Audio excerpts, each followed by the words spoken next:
কয়দিন আগে লালমাই থেকে এক মুরব্বী, হাঁটতেও পারে না ভালো করে, হুজুর বুড়ো বয়সে আপনার প্রেমে পড়ছি। আমি কই আলহামদুলিল্লাহ, নসিব তো ভালো। কয় আমার বুড়ি আরো পাগল। এই বুড়াই আলাদা একা একটা মাদ্রাসা করছে, দাখিল মাদ্রাসা। মাদ্রাসার মাঠে ওয়াজ করবো, আমি যাব। কই হুজুর, আমি দেখলাম মহিলাটা এখানে বসে বসে টেলিফোনে কথা বলে কান্দির পাড় টাউন হল গেইটে। সে বলতেছে কাকে জানি বলে, তো জানি না, বলতেছে আমি অমুক জায়গায় আছি। এত বেয়াদব মহিলা কেমন কইরা হয়? শুধু আমি মহিলার কথা বলছি না, রিসেন্ট যে ঘটনা, যুবক বলেন, যুবতী বলেন, মধ্যবয়সী বলেন, বৃদ্ধ বলেন, বৃদ্ধা বলেন, ম্যাক্সিমামই মোবাইলে যারা অ্যাক্টিভ, ম্যাক্সিমামই মিথ্যা কথা বলে। এখন অনলাইন সোশ্যাল মিডিয়াতে মিথ্যা প্রচার হয় কিনা? আরো জোরে বলেন। ও বন্ধু, লেখক বলেন, গবেষক বলেন, সাংবাদিক বলেন, যাই বলেন, সংবাদ পাঠক বলেন, পাঠিকা বলেন, ম্যাক্সিমামই স্বার্থের জন্য মিথ্যা সংবাদ প্রচার করে আমার নবীজিকে জানিয়ে দিলেন ফেরেশতারা, ইয়া রাসূলুল্লাহ, এরা হলো ওই দল সকালে ঘুম থেকে উঠে এমন ভাবে মিথ্যা প্রচার করত। আপনাদেরকে বলি, lying is a great sin, মিথ্যা বলা মহাপাপ। কথা বলে না কেন? আর জোরে বলেন। মিথ্যা হলো সব অপরাধের মা, সব গুনার প্রসূতি হলো মিথ্যা। এটা হলো কেন্দ্রবিন্দু।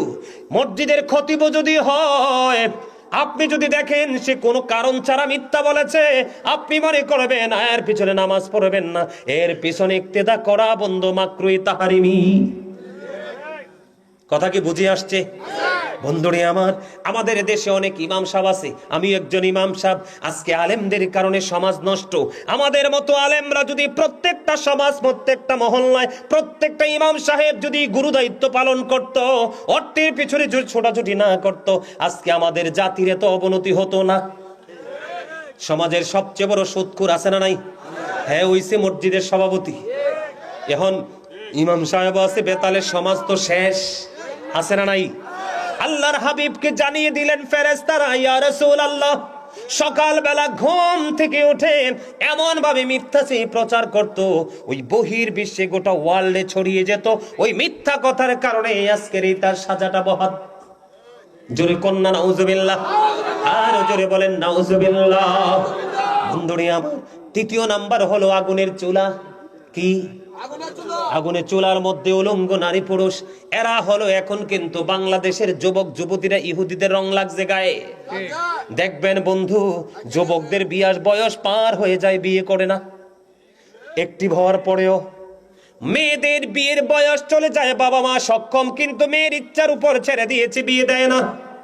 আছে না নাই? যৌবন হলো একটা সমুদ্রের উত্তাল ঢেউয়ের মতো। বন্ধু, লজ্জার কোনো বিষয় নয়। যৌবনের জোয়ার যখন আসে, শয়তান তখন তাকে বেশি কাজে লাগানোর চেষ্টা করে। যেখানে বেগানা একটা পুরুষ থাকে, বেগানা একটা নারী থাকে, থার্ড পারসন থাকে শয়তান। এখন শয়তান আপনার বন্ধু না শত্রু? Satan is the eternal enemy of the believers. Inna shaytana lakum aduwwun fattakhizuhu aduwwa. জোরে জোরে কন্না নাউজুবিল্লাহ। বন্ধু, কিন্তু যারা পাক্কা ইমানদার, নবীর প্রেমিক, তাদের জন্য আল্লাহ একটা দারুণ মেসেজ দিয়েছে, ইন্না কাইদা শাইতানি কানা দাঈফা। আল্লাহ বলেছেন শয়তান ডিসিপশন ইজ ভেরি উইক। মুমিনের জন্য শয়তানের ধোঁকা একেবারে দুর্বল। সবাইকে গায়েল করতে পারলেও মুমিনকে গায়েল করতে পারে না। এটা আমার কথা না তো ভাই, কার কথা? আল্লাহর কথা। এবার আসেন, এই যে উলঙ্গ নারী পুরুষ, এরা হলো দুনিয়ায় ব্যভিচার করেছে, তারা জিনা করেছে, তারা মজা পেয়েছে। মনে রাখবেন, যেই মেয়ে সময় মতো বিয়ে হয় না, যেই ছেলে সময় মতো বিয়ে করে না, হয়তো জোর যৌবন কাল সে কাটিয়ে যেতে পারবে, যখন 40-এ পা রাখবে, বার্ধক্য যখন তাকে চারপাশে আক্রমণ করবে, তখন বুঝবে সে একটা জীবনে সন্তানের কত বেশি প্রয়োজন ছিল। কথা কন না কেন? সময় মতো সন্তানকে বিয়ে দিয়ে দিবেন, পাপ কাজ থেকে বেঁচে যাবে, সমাজ পাপ থেকে মুক্ত থাকবে, আসমানের নিচে জমির উপর পবিত্র থাকবে। বন্ধু, এখানে আরেকটা খারাপ দিক হলো, শুধু যে জিনাকারী ব্যভিচারী যুবক যুবতী জাহান্নামে যাবে এমনটিও নয়।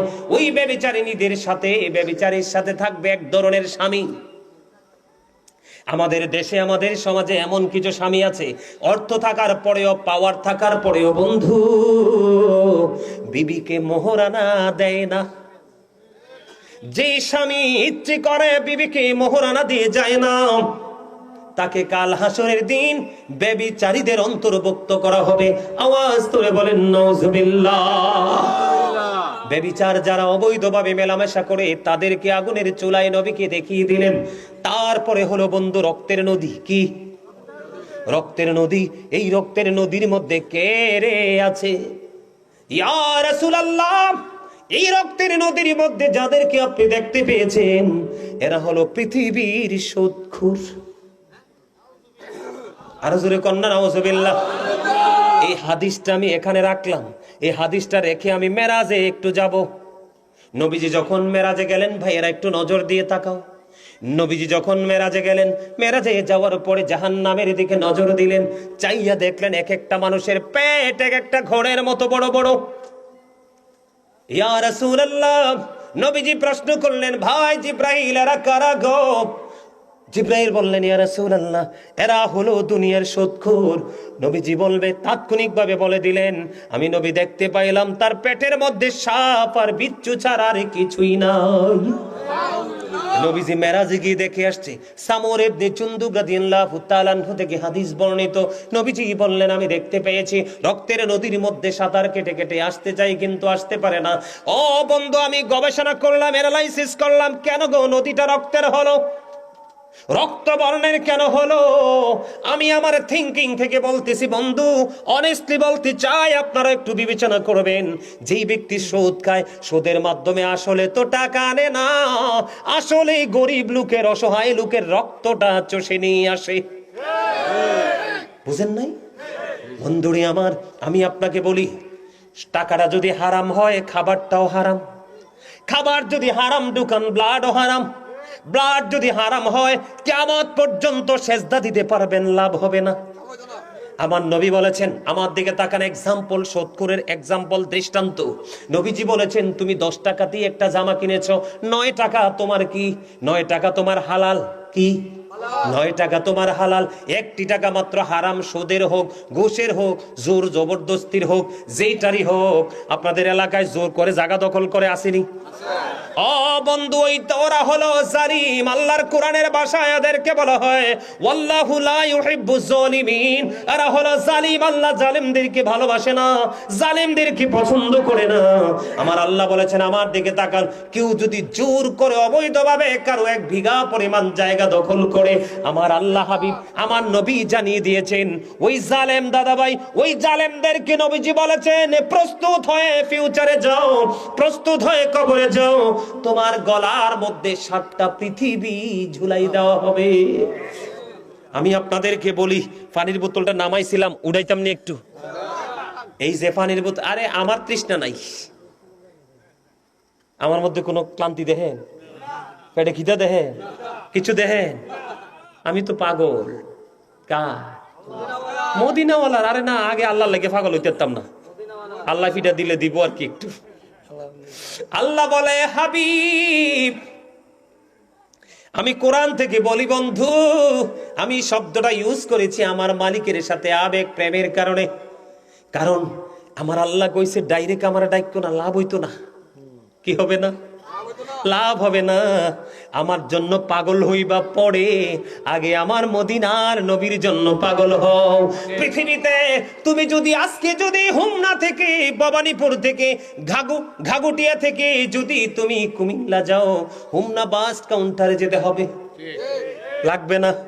আমার আল্লাহ কয়, বান্দারে একটু সূক্ষ্মভাবে চিন্তা করো, আমি আল্লাহর কাছে যদি আসতে চাও, তাহলে আমি আল্লাহর কাছে আসার স্টেশন হলো মদিনা। টিকিট কার কাছে?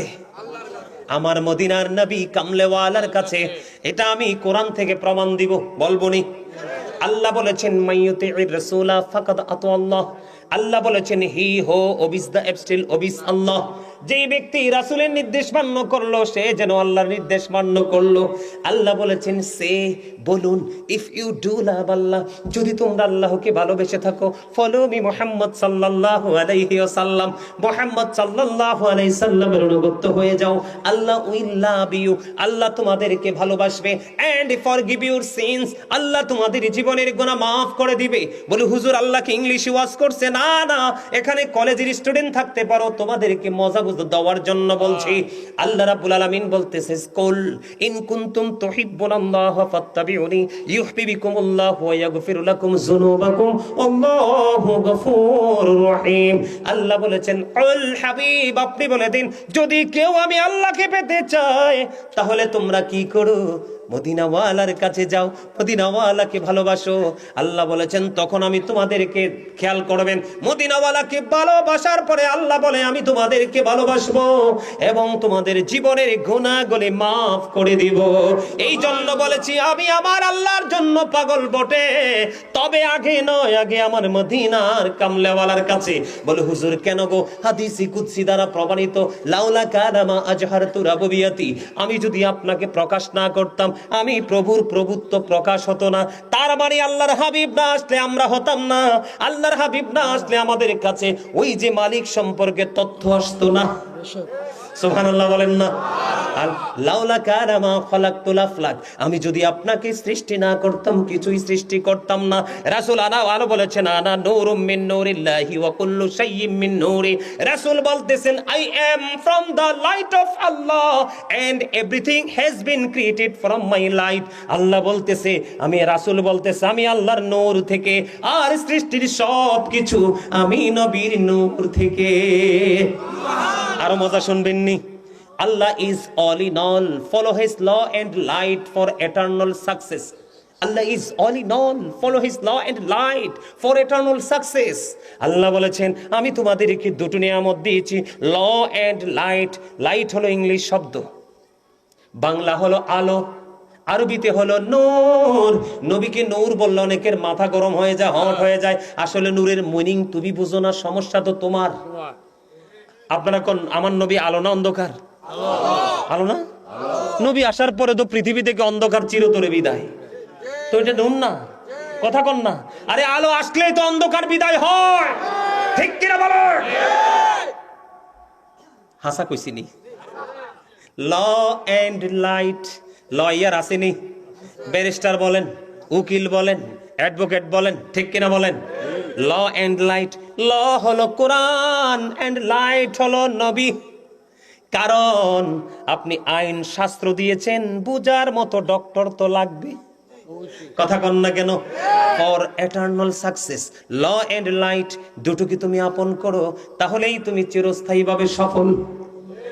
সুবহানাল্লাহ বলেন না? এই জন্য বলে বন্ধু, মদিনার নবীর সাথে প্রেম লাগাও, আল্লাহ অটো তোমার হয়ে যাবে। মদিনার নবী ছাড়া সারা দিন ডাকলেও, সারা জীবন ডাকলেও আল্লাহর দিদার মিলবে বন্ধু। এবার সুদখোরের গল্প একটু বলবো নি? যিনি সুদ খায়, যিনি সুদ দেয়, যিনি সুদের সাক্ষী, যিনি স্টাম্প লেখে, যিনি টাকা কালেকশন করে, কালেকশনের জন্য যিনি অফিস মেনটেন করে, যা সুদের সাথে যত বন্ধু যুক্ত আছে সবগুলোর সাজায় এক। জুরে জুরে বলেন নাউজুবিল্লাহ। সুদ খাওয়ার স্টাইল জানেননি? জামাই থাকে বিদেশ, আপনি হাওলাত ছেলে জীবনে টাকা দিবে না, বুবু তোমারে কয়টা টাকা লাভ দিব? বোন বোন টাকা আছে তো আমার কাছে না, আমার বড় আফার কাছে। কার কাছে? দুলাভাই তো বিদেশ থাকে, কার কাছে? বড় আফার কাছে। আইনা দিদার বাণী হ, তবে ইসলামে একটু সাইন দিতে হইব, 2-4 জন লোক লাগবো। শয়তান কত দেখেন, ঠিক না? ঠিক আছে না নাই? আর চা দোকানদার হলো মিনি সংসদ। হসানি, চা দোকানদার কি মিনি সংসদ। ওখানে যাইয়াছে মজা পায়, এটা শেষ শেষ। আমার জীবনে আমি কোনোদিন এই চায়ের কাপ মানে 2 ঠোঁটে লাগাই নাই। আমিন কইতেন না? আমার জীবন আমি দোকানে যাই নাই। লা তুকবালু সালাতুম বিগাইরি তুহুর ওয়ালা সাদাকাতুম মিন গুলুল, পবিত্রতা ছাড়া ইবাদত কবুল হয় না, হালাল টাকা ছাড়া দানও কবুল হয় না। কোন টাকা বেশি তো দে বাটপাররা, কথা কয় না? লাভ হইতো না। যতই মসজিদ বানাক, ইমাম সাহেব 1 ডজন ফালক, লাভ হবে না, কারণ তার গোলায় গলদ। কথা কয় না কেন? শেষ। এবার বন্ধু কি হলো? আমার নবী বলতেছেন সুদখোর, আর লম্বা করব না, লম্বা আলোচনা আছে, সুদ নিয়ে আলোচনা বিস্তারিত করা আছে, খুঁজে নেবেন অনলাইন থেকে যদি ভালো লাগে। এরপরে বন্ধু ওই যে কালো বর্ণের লোকটা, কি কালো বর্ণের লোকটা, জাহান্নামের আগুন, কালো বর্ণের লোকটা হলো মালিক ফেরেশতা, জাহান্নামের পাহারাদার, কন্টিনিউ শুধু পাপীদের জন্য জাহান্নামটাকে উত্তপ্ত করছে। জোরে জোরে বলেন না নাউজুবিল্লাহ। ওই যে লম্বা করে লোকটা দেখতে পেয়েছেন, ওই লোকটা হলো হযরত ইব্রাহিম খলিলুল্লাহ। আপনাদের আমাদের অনেক সন্তান ছোটকারে মারা যায়নি, ওই জান্নাত ইব্রাহিম খলিলুল্লাহর দায়িত্বে আছে। সুবহানাল্লাহ বলেন না। আপনারা যদি ছোটকালে অবুঝ সন্তান মারা যায়, যদি আপনি একটু ধৈর্য ধরতে পারেন, আল্লাহকে ডাক দিয়ে বলতে পারেন, মালিক তোমার সম্পদ তুমি নিয়েছো, কিন্তু আমি আজকে ধৈর্য ধরলাম, তুমি বলেছো ইন্নাল্লাহা মাআস সাবিরিন, তুমি বলে দিয়েছো আমি সবর করেছি, ধৈর্য ধরেছি, আমার এই মাল তুমি হাসুরের দিন বুঝাই দিও। ওই বাবা মাকে কোনোদিন জাহান্নামে নিতে পারবে না। হাদিস শরীফের মধ্যে এসেছে, এমন পাগল হয়ে বন্ধু দৌড়াতে থাকবো। একটু এক্সাম্পল দিবনি। হযরতে মালিক বিন দিনার রাদিয়াল্লাহু তাআলা আনহু এক সময় মদ পান করত, খেয়াল করবেন কি করত? মদ পান করতো বন্ধু, নেশা করতো, নষ্ট ছিল। ওনার বন্ধু একদিন তিনি গভীর ঘুমে তিনি স্বপ্ন দেখলেন, বিষাক্ত একটা সাপ ওনাকে দৌড়াচ্ছে। কি সাপ দৌড়াচ্ছে, বাঁচতে পারতেছে না, দৌড়াইতে দৌড়াইতে দৌড়াইতে দৌড়াইতে তিনি গেলেন।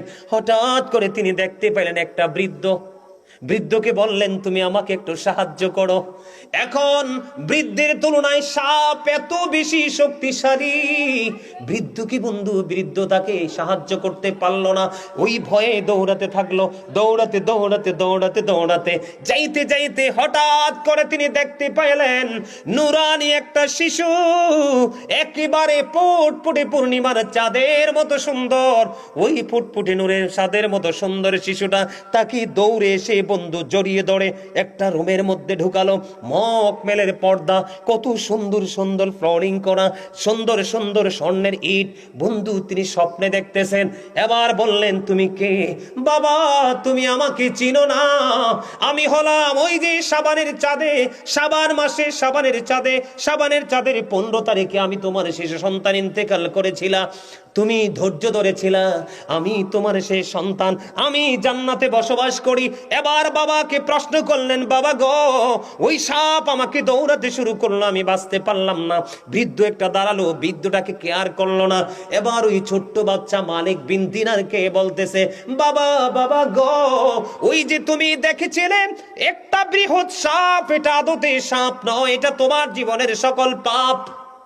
বলেন, ওই যে বৃদ্ধটা দেখলাম, ওই বৃদ্ধটা বাবা মূলত বৃদ্ধ নয়, তোমার জীবনের নেক আমল পাপের তুলনায় তোমার নেকটা এতটাই ঠুনকো, এতটাই ছোট, তোমার পাপকে আটকাতে পারলো না। ও বন্ধু জোরে জোরে কন্যা সুবহানাল্লাহ।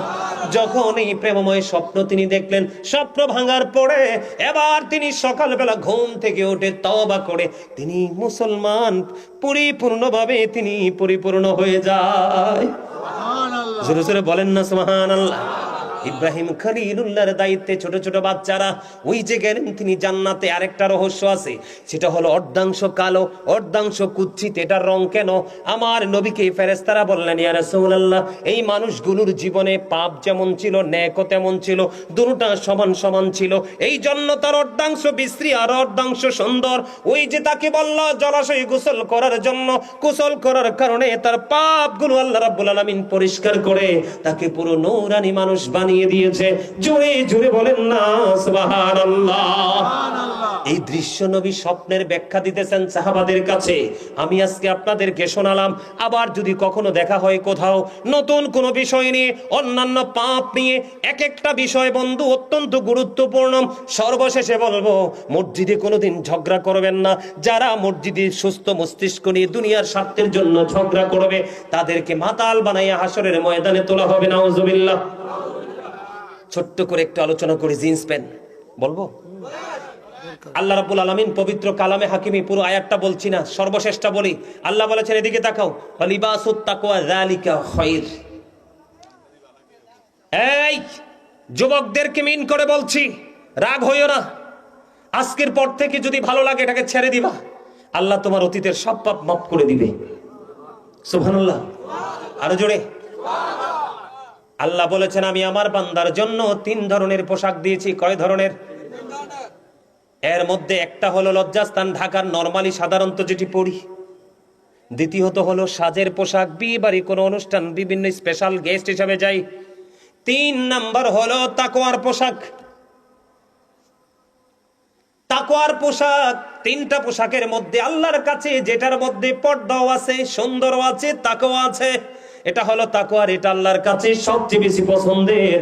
আর ওই পোশাকটা পরা তোমার আমার জন্য ফরজ। সারা জীবন শুনছেন নারীর জন্য পর্দা ফরজ। শুধু নারীর জন্য পর্দা ফরজ নয়, পুরুষের জন্য পর্দা ফরজ। পুরুষের পোশাক পর্দা হলো উপর দিয়ে নাভি বরাবর অথবা নাভির উপরে রাখতে হবে। লুঙ্গি বলেন, প্যান্ট বলেন, পায়জামা বলেন, ট্রাউজার বলেন, এই দিক দিয়ে এই যে আমার পায়জামার মাজা এখানে নাভির অনেক উপরে, আর নিচে দিয়া থাকবে টাকনুর উপরে। এই কন্ডিশনে পোশাক পরা ইমানদার পুরুষের জন্য ফরজ। এখন বলে, হুজুর এই জিন্স প্যান্টে কেন আপনার এফেক্ট? এটার কারণ হলো, আপনাকে যদি আমি বলি, আপনি হয়তো নিচে দিয়ে বটি দিবেন, ঠিক নেই? আল্লাহ শর্ত দিছে কয়টা? 2টা। কয়টা? একটা হলো উপরে, একটা হলো নিচে। এখন আপনি নিচটা হয়তো বটে দিবেন, কিন্তু উপর দিয়া বটার কোনো সুযোগ নাই। Size it is small. কথা কন না কেন? সাইজটা কি ছোট না? দেখেন বেঈমানদের কৌশল দেখেন। কিন্ডারগার্টেন আবিষ্কার করে সকালে ফোরকানিয়া মাদ্রাসা কোরআন তেলাওয়াত শেষ, ব্রাশ আবিষ্কার করে পবিত্র সুন্নাহ মেসওয়াক শেষ, পাতলা উন্না পাতলা কাপড় আবিষ্কার করে বেঈমানেরা নারীর পর্দা থেকে বের করে দিল। নবীজি বলেছে, যেই নারী পোশাক পরার পরেও অঙ্গ দেখা যায় তোমরা মনে করবা সেই নারীটা ল্যাংটা। এটা হাদিস শরীফ। উলঙ্গ নারী নাউজুবিল্লাহ বলবেন না। ঠিক তেমনি যেই পুরুষ পোশাক পরার পরেও পিছন দিক দিয়ে তার লজ্জাস্থান দেখা যায়, সামনের দিক দিয়ে তার গোপন অঙ্গ দেখা যায়, ওইটাও বন্ধু উলঙ্গ পুরুষ। বুখারীতে আসছে। আমি আপনাদেরকে সায়েন্টিফিক থেকে বলছি, যেই নারীর পোশাকটা টাকনুর উপরে থাকবে তার যৌবন নষ্ট হবে। যেই পুরুষের পোশাক বন্ধু টাকনুর নিচে থাকবে তার যৌবন নষ্ট হয়ে যাবে। সাবধান, নারীরা রাখতে হবে টাকনুর নিচে, পুরুষ রাখতে হবে টাকনুর উপরে। কথা কি আমার বুঝেছেন আপনারা? আমার কথা বুঝে আসছে আপনাদের? বন্ধু একটু কেয়ারফুল হতে হবে। আমি আপনাদেরকে বলে দেই, আপনি যদি ফ্যান পরবেন, অফিস করবেন, অফিসিয়াল জব করেন, কোনো সমস্যা নেই। আপনি কাপড় কিনে ফ্যান বানান, দর্জির কাছে যান। আমার প্যান্ট থাকতে হবে নাভি বরাবর, উপরে দরকার নাই, নিচে থাকতে হবে টাকনুর উপরে। শু লাগান, টাই লাগান, দেখবেন you are very beautiful person. কথা কন না কেন? তোমাকে সবচেয়ে সুন্দর দেখাবে।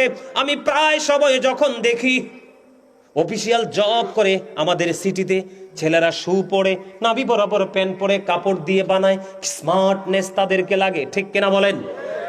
এবার আসেন অপকারিতাটা আমি আপনাদেরকে বলি। একদিন আমার নবী নামাজ পড় মসজিদে বসা, হঠাৎ করে একজন এক ব্যক্তি এসে নামাজের নিয়ত বাঁধলেন।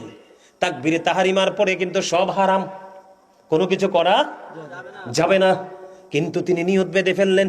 নবীজি চাইয়া দেখলেন তার টাকনুর নিচে পোশাকটা, প্যান্টটা, কাপড়টা। এবার নবীজি বললেন, তুমি অজু করে আসো। কিন্তু তিনি তো নামাজের নিয়ত করে ফেললো। তিনি কি করলেন? নামাজ ভেঙে অজু করে আসলেন, কিন্তু টাকনুর নিচের প্যান্ট তো উঠায় না। এবার আবার এসে তিনি নামাজের নিয়ত করলেন। আল্লাহর হাবিব ডেকে বললেন, তুমি অজু করে আসো। কিন্তু এখনো তিনি টাকনুর উপর উঠালো না। নবীজি যখন বললেন, তিনি আবার গেলেন বন্ধ করতে, কিন্তু বোধগম্য নয়। কেন বলতেছে? তৃতীয়বার একজন প্রশ্ন করলো, ইয়া রাসূলুল্লাহ, ইয়া হাবিবাল্লাহ, নবী গো, বারবার কেন বলছেন গো নবী ওযু করতার জন্য? আমার নবীজি বললেন, সে যে পোশাক পরে নামাজ পড়তেছে, কিয়ামত অবধি সে নামাজ পড়তে পারবে, কিয়ামত পর্যন্ত সে নামাজ পড়তে পারবে। এই নামাজ আল্লাহর দরবারে কবুল হবে না। তার কারণ হলো, নামাজ কবুল হওয়ার জন্য পোশাকের একটা শর্ত রয়েছে। কথা কি বুঝে আসছে? এবার আসেন আমি আপনাদেরকে বলি, সর্বশেষ আলোচনা। আমাদের মধ্যে অনেকে আছে লুঙ্গি এমন ভাবে চেঁচায় মনে হয় যে উঠান ঝাড়ু দিচ্ছে, আছে না নাই? পুরা বেড়া ট্রাউজার এমন ভাবে পড়ে, সব ইনটেক, জুতার তলা ইনটেক, কিন্তু ট্রাউজারের নিচটা ক্ষয় হয়ে গেছে, আছে না নাই? এই ক্ষেত্রে বন্ধু একটা মজার একটা খবর আমি আপনাদেরকে দিতে চাই। আবু বকর সিদ্দিক রাদিয়াল্লাহু তাআলা আনহু রাসূলকে প্রশ্ন করলেন, ইয়া রাসূলুল্লাহ, আমি আমার পোশাকটাকে সব সময় ট্রাক্টর উপরে রাখতে চাই, কিন্তু এটা কোনোভাবে ট্রাক্টর উপরে থাকে না গো নবী, নিচে নেমে যায়, কিন্তু নিচে নামার পরে আমি এটাকে উঠাই ফেলি, আমি কি আযাবে ভুগবো? আমার নবীজি বললেন, যেই ব্যক্তি এটা নিচে যাওয়ার পরে বুঝতে পারে যে শরীয়তের সীমা ক্রস করেছে, সঙ্গে সঙ্গে উঠিয়ে ফেলে, তার জন্য কোনো সাজা নাই। এই মর্মে আল্লাহ রাব্বুল আলামিন কোরআনে বলেছেন, আল্লাযীনা আমানু, যারা ঈমান এনেছে, ওয়া কানু ইয়াত্তাকুন, এবং তাকওয়া অবলম্বন করেছে, লাহুমুল বুশরা, তাদের জন্য সুসংবাদ, ফিল হায়াতিদ দুনিয়া, দুনিয়ার জীবনে, ও ফিল আখিরা, এবং পরকালের জীবনে। আয়েশা প্রশ্ন করলো, ইয়া রাসূলুল্লাহ, নারী পুরুষ যদি সবাই একসাথে যদি ওঠে রে, একজন কি আরেকজনের দিকে তাকাবে না? আমার নবী বললেন, আয়েশা রে, ওই দিনটা এত ভয়ঙ্কর, এত বিপদ হবে রে, কেউ কারু কথা মাথায় থাকবে না। ওই যিনি স্তন্যদায়ী, কি তিনি স্তন্যপায়ীর কথা বলে যাবে, যিনি গর্ভধারিণী সন্তান প্রসবের আগে গর্ভপাত করে ফেলবে, মানুষগুলো মাতালের মতো উঠবে, আদতেই কিন্তু তারা মাতাল না, পরিস্থিতি তাদেরকে মাতাল করে দিবে। সূর্যটা পৃথিবী থেকে 9,13,00,000 মাইল দূরে, বর্তমানে এই পৃথিবী থেকে চাঁদ 1,40,000 মাইল দূরে, সূর্য পৃথিবী থেকে 9,13,00,000 মাইল দূরে। সূর্যের আলো পৃথিবীতে আসতে সময় লাগে মাত্র 8 মিনিট 20 সেকেন্ড। প্রতি সেকেন্ডে 1,86,000 মাইল বেগে পৃথিবীর দিকে ছুটে আসে, অনেক আবরণ ভেদ করে আপনার মাথায় লাগে, কিরণ সহ্য করা যায় না। আমার নবীজি জানিয়ে দিয়েছে, কাল হাসরের ময়দানে সূর্য একেবারে মাথার কাছে থাকবে, কাঁধ পর্যন্ত ঘামে ভিজে যাবে। জুরি জুরি কন্যা নাউজুবিল্লাহ। এত ভয়ঙ্কর সিচুয়েশন হবে বন্ধু, বন্ধু, এত ভয়ঙ্কর পরিস্থিতি হবে। আপনি কি করবেন সেদিন? একমাত্র মদিনাওয়ালা ছাড়া কোনো উপায় নাই, ঠিক কিনা বলেন? মদিনাওয়ালা ছাড়া উপায় নাই। যেটা আমি বলতে চেয়েছিলাম, আমার দিকে একটু খেয়াল করেন বন্ধু। আগুনটাকে 3,000 বছর আমার আল্লাহ তাপ দিয়েছেন। কয় হাজার? 3,000 বছর তাপ দিলেন, 1,000 বছর তাপ দিলেন, আগুনের রং হয়ে গেল বন্ধু সাদা। কি? আল্লাহ রাব্বুল আলামিন আরো 1,000 বছর আগুনকে তাপ দিলেন, আরো 1,000 বছর তাপ দিয়ে বললেন, দেখছেন নি, চাচা বলে দিছে লাল। আরো 1,000 বছর উত্তপ্ত করলেন, আগুনের রং হয়ে গেল বন্ধু কালো। ওই কালো আগুন আপনার আমার জন্য অধীর আগ্রহে বসে আছে। ইন্না জাহান্নামা কানাত মিরসাদ, জাহান্নাম ওত পেতে আছে, ঠিক না বে ঠিক? আরো জোরে বলেন না কেন? ওত পেতে আছে আপনাকে আমাকে গ্রাস করার জন্য। এই পৃথিবীর বুকে পানির তৃষ্ণা লাগলে আমরা পাগল হয়ে যাই না? যারা জাহান্নামী, যারা পাপী, যারা নিকৃষ্ট, যারা বন্ধু ইসলামের আইনকে অমান্য করেছে, আল্লাহ বলেছেন, ইন্নাদ দীনা ইনদাল্লাহিল ইসলাম। Islam is not only a religion but also complete code of life. পরিপূর্ণ পূর্ণাঙ্গ জীবন ব্যবস্থা ইসলামে। আর সেই ইসলামের নির্যাস হলো আপনার আমার প্রাণের নবী। আমেরিকার গবেষক, আমার দিকে তাকান, আমেরিকার গবেষক মাইকেল এইচ হার্ট তিনি বক্তব্য দিয়েছেন, the 100 A ranking of the most influential person in the history. 100 জন প্রভাবশালীর তালিকা করে এখানে তিনি ওয়ানলি 1% আপনার আমার নবীকে ইনফ্লুয়েন্সিয়াল দ্বারা সবচেয়ে প্রভাবশালী বলেছেন। এই যে একজন টুপিওয়ালা দেখা যায় বাগদাদি হুজুরের কাছে মুরিদ হইছেন, শাহপুর, আপনি টুপি মগবাজার, তাইলে ঠিক আছে, মনে হয় যে বাগদাদি হুজুরের মুরিদ। ডক্টর আহমদ পেয়ারা বাগদাদি পীর সাহেব কাবলা, তিনি সিনিন্নি, নাম শুনছেননি? জবরদস্ত আল্লাহর ওলি ছিলেন। এত কিতাব লেগেছে ইংলিশে, যেগুলো যেই কোনো আলেম পড়তে পারবে না। ওনার খেদমত হয়েছে বেশি বন্ধু, ইহুদি নাসারা মুসলমান হইছে। তিনি অসংখ্য কিতাব লিখেছেন ইংলিশে, বিভিন্ন উর্দুতে, বাংলা, আরবি, ইংলিশ ট্রান্সলেশন করে অনেক কিতাব লিখেছেন। ওনার একটা বক্তব্য আমার হৃদয় ছুঁয়েছে, সেটা হলো, of all the great religious personalities of all prophet Muhammad রাসূলুল্লাহ সাল্লাল্লাহু আলাইহি সাল্লাম ওয়াজ দ্য মোস্ট সাকসেসফুল। সুবহানাল্লাহ বলেন না? পৃথিবীর বুকে যত নবী রাসূল এসেছে, আপনার আমার নবী সরকারে মদিনা সকল নবী রাসূল সাকসেসফুল, সবচেয়ে বেশি সফল। তাহলে সেই নবীর উম্মত হয়ে আমরা কেন নগণ্য হব? আমরা তো ধন্য হওয়ার কথা, ঠিক না ঠিক? আরো জোরে বলেন। আমি একটা গজল লিখেছি বন্ধু, মোরা ধন্য হয়েছি ওগো ধন্য, শুধু প্রাণের নবীজির জন্য। মোরা ধন্য হয়েছি ওগো ধন্য, শুধু নূর নবীজির জন্য। ঠিক কিনা? চাচা বেশি টাইম বেশি হয়ে গেছে। ও চাচা, চাচা বেশি হয়ে গেছে সময়, একখানা শাড়ি দিতে আসি, চলে যেতে পারবেন। মাহফিলটা আর হবে না, খুব অল্প সময় ছেড়ে দিচ্ছি। অনেক সময় হয়েছে, হ্যাঁ তাই তো কথা, ঠিক না? আর একটু শুনবেন, আর একটু সবাই। বন্ধুরে আমার, বলতেছিলাম পানির জন্য পাগল হই কি হই না? আমি আপনাদেরকে বলি, ইন্না আ'তাইনাকাল কাউসার ফাসাল্লি লিরাব্বিকা ওয়ানহার ইন্না শানিয়াকা হুয়াল আবতার। এই সূরা কাউসার তেলাওয়াত করছি যুবক, এখন কিন্তু নবীর দুশমন মৌলবী বের হইছে, অনেক সাবধান থাকবা। সুন্দর সুন্দর কথা বলে, নবীর ইজ্জতের চাদর ধরে আক্রমণ করে, নবীকে সম্মান করে না। এখন বর্তমানে কলেজ ইউনিভার্সিটির স্টুডেন্টদেরকে, তাগড়া জওয়ানদেরকে টার্গেট করে করে নবীর ইজ্জত হানি করছে। আমি আপনাদেরকে বলি, সূরা কাউসারের শেষ শব্দটা কি? আবতার। আবতার দ্বারা নবীকে নিঃস্ব বলা হয়েছে, নির্বংশ বোঝানো হয়েছে।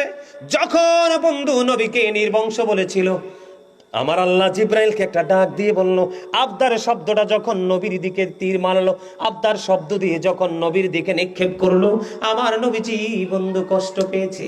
আমার নবীজি কষ্ট পাইতে দেরি, আল্লাহ রাব্বুল আলামিন জিব্রাইলকে ডেকে ডেকে বললেন, ও জিব্রিল, সূরা কাউসার নিয়ে যাও না আমার হাবিবের কাছে। সূরা কাউসারের ব্যাকগ্রাউন্ড মানে শানে নজুল দেখলাম বন্ধু। আমার নবীকে আবদার বলাতে আমার আল্লাহ কষ্ট পেয়েছে, কষ্ট পেয়ে সঙ্গে সঙ্গে সূরা কাউসার নাজিল করেছে। সূরা কাউসারের নাজিল করার মূল সারমর্ম হলো, যারা আজকে নবীকে আবতার বলেছো, তারাই হবে কাল কিয়ামতের ময়দানে আবতার। আর যারা আবার নবীকে ভালোবেসেছো, তাদের জন্যই বরাদ্দ হাউজে কাউসার। বন্ধু, পানির পিপাসায় পাগল হয়ে যাবে মানুষ। কি হয়ে যাবে? পাগল পাড়া হয়ে যাবে মানুষ। জাহান্নামীদের কথা বলছি, তাদের মাথার মধ্যে উত্তপ্ত গরম পানি বন্ধ ঢেলে দেওয়া হবে। উত্তপ্ত গরম পানি ঢেলে দিতে দেরি রে, তাদের পেটের ভিতর দিয়ে নারী বুড়ি সবগুলো লিকুইড হয়ে বের হয়ে যাবে। জোরে জোরে নাউজুবিল্লাহ। সহ্য করা যায়? আরো জোরে বলেন, সহ্য করতে পারবো? সহ্য করতে পারবো না। বন্ধু, মা আয়েশা একটা প্রশ্ন করেছিলেন, ইয়া রাসূলুল্লাহ, ইয়া হাবিবাল্লাহ, নবী গো, কাল হাসরের ময়দানে আপনারা কি আপনাদের পরিবারের কথা স্মরণ রাখবেন? আপনারা আবার একবারে মেনশন করে নবীর দিকে আঙ্গুলটা দিয়েন না। নবীজি আমাদেরকে বুঝিয়েছেন, আপনাদেরকেও বুঝিয়েছেন বন্ধু। নবীজি যখন প্রশ্ন করলেন, মা আয়েশা উত্তর প্রশ্ন করার সাথে সাথে নবীজি বললেন, আয়েশা রে, তিনটি জায়গায় কেউ কারো কোনো খবর রাখবে না। জোরে জোরে কন্না আল্লাহু আকবার। একটা হলো মিজানের পাল্লার কিনারায়, মিজানের কিনারায় কেউ কারো চিন্তা করবে না। বন্ধু, কেউ কোনো চিন্তা করবে না মিজানের কিনারায়, কারণ নেকির পাল্লা বাড়ি হবে না, বদের পাল্লা বাড়ি হবে। সেই টেনশনে সে পাগল পাড়া হয়ে যাবে। এই জায়গায় কেউ কারো কথা স্মরণ রাখবে না। কিন্তু নবীর বিষয়টা পুরো আলাদা, ঠিক কিনা বলেন? নবীজি তো সাফায়াত করবে, সুপারিশ করবে বন্ধু। আর একটা ভয়ঙ্কর জায়গা হলো, বন্ধু, ওই জায়গাটায় কেউ কারো কথা মনে রাখবে না। আরেকটা ভয়ঙ্কর জায়গা হলো আমল নামাটা প্রদান করার সময়। কোন সময়? আমল নামাটা কি ডান দিকে আসবে না বাম দিকে আসবে না কি পিছন দিয়ে আসবে? জোরে জোরে কন্না আল্লাহু আকবার, আর জোরে কন্না আল্লাহু আকবার।